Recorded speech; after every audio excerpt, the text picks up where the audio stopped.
Friend, Sanju Bobby kitchen and blogs में आप लोगों का फिर से आज स्वागत है। आज फिर मैं आप लोगों के सामने आई हूँ एक नई रेसिपी के साथ। आज का रेसिपी है खाजा।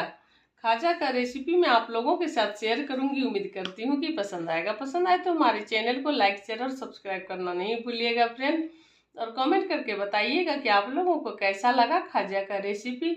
तो चलते हैं किचन में और बनाते हैं खाजा।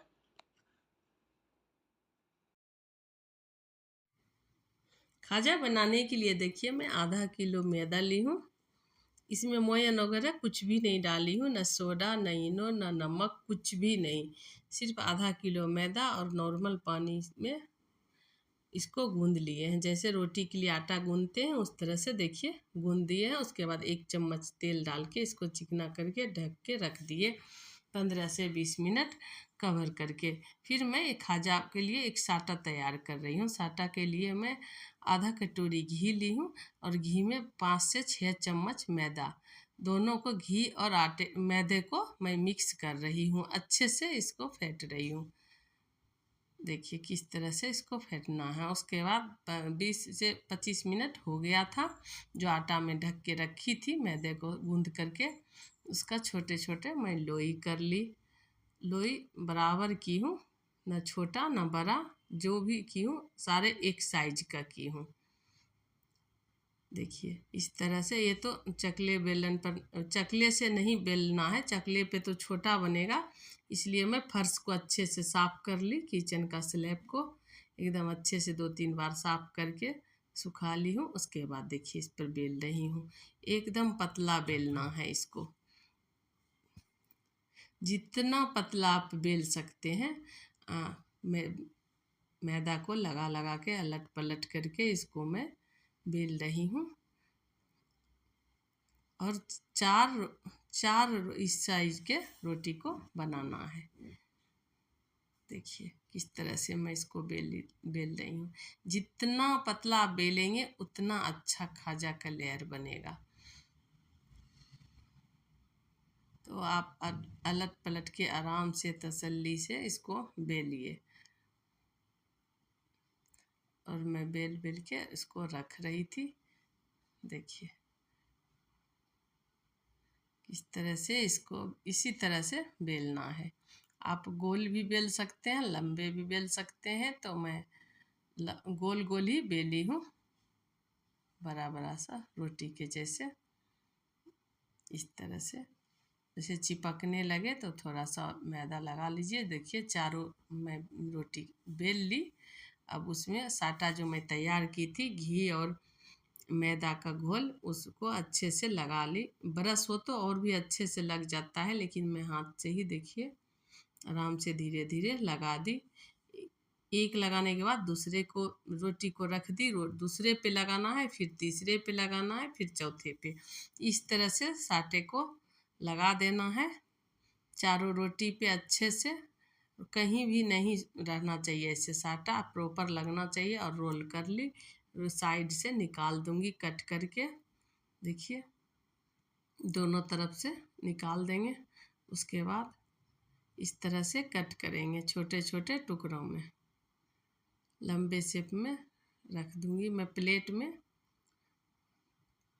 काट करके। देखिए आराम से चाकू से काटना है। काट करके सारा इस तरह से रख देना है प्लेट में। इसमें ऑयल वगैरह कुछ भी नहीं लगाना है, ना ऑयल ना मैदा, बस इसको कट करके रख देना है। देखिए कितना अच्छा दिख रहा है। ये सारा मैं बेल करके चिपका के इस तरह से काट करके देखिए किस तरह से सारे रोटी को इसी तरह से 4 बेलना है और साटे को लगाकर एक दूसरे के साथ चिपका देना है। चिपकाने के बाद रोल करके दोनों तरफ साइड से कट करके उसके बाद इस तरह से लंबे लंबे पीस में काट के रख लेना है। कितना अच्छा लग रहा है देखने में। इसको 5 मिनट तक काट के छोड़ दी। जब तक ये काट के रखी थी, मैं सोची चाशनी बना लेती हूँ। तो आधा केजी मैदा में मैं आधा केजी करीब, आधा केजी से कम ही होगा, 1 गिलास भर के चीनी ली और हाफ गिलास पानी। उसको चाशनी को मैं तैयार करके साइड में रख दी, क्योंकि चाशनी ठंडा होना चाहिए और एक तार का चाशनी बनाना है। ऐसा नहीं है कि एक तार का नहीं बनाना है या पतला बनाना है। एक तार का चाशनी बना करके उसको रख दी साइड में। अब मैं देखिए कढ़ाई रख दी हूँ, तेल गरम हो गया है अच्छे से। गैस का फ्लेम लो नहीं रखना है, हाई ही रखना है हमेशा, नहीं तो वो इसका जो परत है वो नहीं खुलेगा, आपस में चिपक जाएगा। इसलिए इसको मैं देखिए गैस का फ्लेम हाई रखी हूँ और इसको इस तरह से फ्राई करना है। ज़्यादा डार्क नहीं करना है और ज़्यादा वाइट भी नहीं छोड़ना है, नहीं तो वो कच्चा रह जाएगा। देखिए किस तरह से मैं इस तरह से इसको बनाना है। देखिए 2 से 3 खाजा को मैं एक साथ फ्राई कर रही हूँ। इसको अलट पलट के फोर्क के सहायता से इसको खोलना है, जैसे परत दिखे, नहीं तो परत चिपका रह जाएगा। फ्राई करते समय ही इस तरह से 2 ले ली हूँ दोनों हाथ में और इस तरह से खोल देना है। देखिए किस तरह आप लोग फुल वीडियो वॉच करिएगा और जैसे मैं बनाई हूँ इस तरह से बनाइएगा। बच्चे बोलने लगे मम्मा दीजिए दीजिए, तो जल्दी से 4-5 खाजा लेके मैं इसको चाशनी में डुबो करके जल्दी से ये लोग को दे दी, क्योंकि ये लोग को खाने का मन कर रहा था। बोला बाद में आप बनाते रहिएगा, हमें दे दीजिए।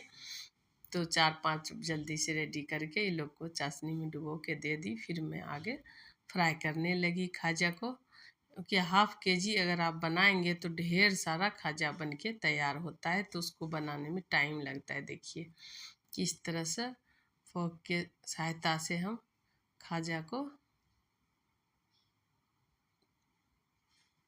परत से बना रहे।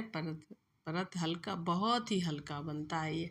और इस तरह से देखिए मैं 4-5 करके सारे खाजा को फ्राई कर ली हूँ। कितना यम्मी दिख रहा है।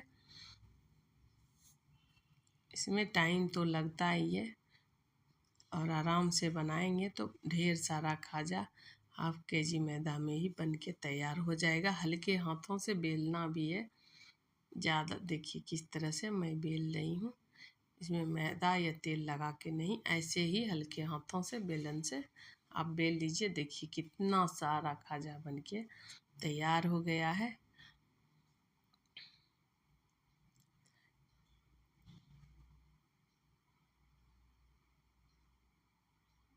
अब मैं एक सारे खाजा को देखिए प्लेट में इस तरह से डेकोरेट कर दी हूँ। और एक एक करके खाजा को नहीं डुबोना है, सारे खाजा को प्लेट में सजा करके और चम्मच से सारे खाजा के ऊपर चाशनी जो मैं बना के रखी थी उसमें डाल देना है।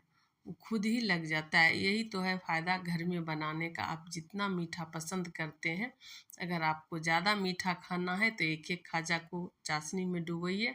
अगर कम मीठा खाना है तो सारा खाजा को इस तरह से प्लेट में आप सजा करके सबके ऊपर चाशनी डाल दीजिए, तो वो मीठा हो जाता है।